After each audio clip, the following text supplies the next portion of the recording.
অবৈধ পুশিং যদি বন্ধ না হয় তাহলে ছাত্র অধিকার পরিষদ সীমান্তে লং মার্চ দিবে অথবা ভারতীয় হাই কমিশন ঘেরাও করবে। দেখতে পাচ্ছি বাংলাদেশের সীমান্তে বিএসএফ অবৈধভাবে যারা বাংলাদেশের নাগরিক নয় তাদেরকে সীমান্তে অবৈধভাবে পুশিং করা হচ্ছে।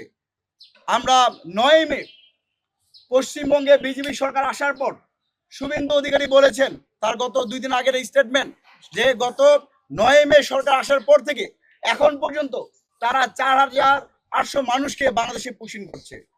আমরা বিজেপিকে ধন্যবাদ জানাই, তারা বিএসএফ কে চোখে চোখ রেখে তারা কথা বলছে।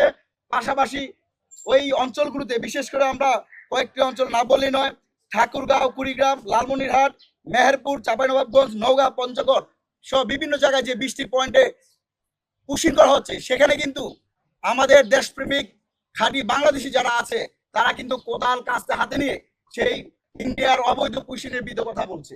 আরেকটা তথ্য আপনাদের দেই, যখন পশ্চিমবঙ্গে বিজেপি সরকার আসলো একই টাইমে বাংলাদেশে অবৈধভাবে পুশিং করা হচ্ছে। ঠিক সেই সময়টায় গত 8 জুন থেকে 11 জুন পর্যন্ত ভারতের দিল্লিতে বিএসএফ এবং বিজিবির ডিজি পর্যায়ে মহাপরিচালক পর্যায়ে মিটিং হচ্ছে। আমরা বিজিবি ডিজির প্রতি আহ্বান জানাবো, আপনার সাথে বাংলাদেশের 18 কোটি মানুষ রয়েছে, আপনি দিল্লিতে যেন তাই এই বাংলাদেশে যে অবৈধ পুশিং হচ্ছে তার বিরুদ্ধে কথা বলবেন। আমরা একই সাথে সরকারের মধ্যে আহ্বান জানাই, অবৈধ পুশিং যদি বন্ধ না হয় তাহলে ছাত্র অধিকার পরিষদ সীমান্তে লং মার্চ দিবে অথবা ভারতীয় হাই কমিশন ঘেরাও করবে। একই সাথে বর্তমান যে আইন শৃঙ্খলাতে অবনতি হচ্ছে, আওয়ামী লীগের তৎপরতা যে বৃদ্ধি হচ্ছে, সেই জায়গাতে সরকারকে দৃষ্টান্তমূলক কর্মসূচি নিতে হবে।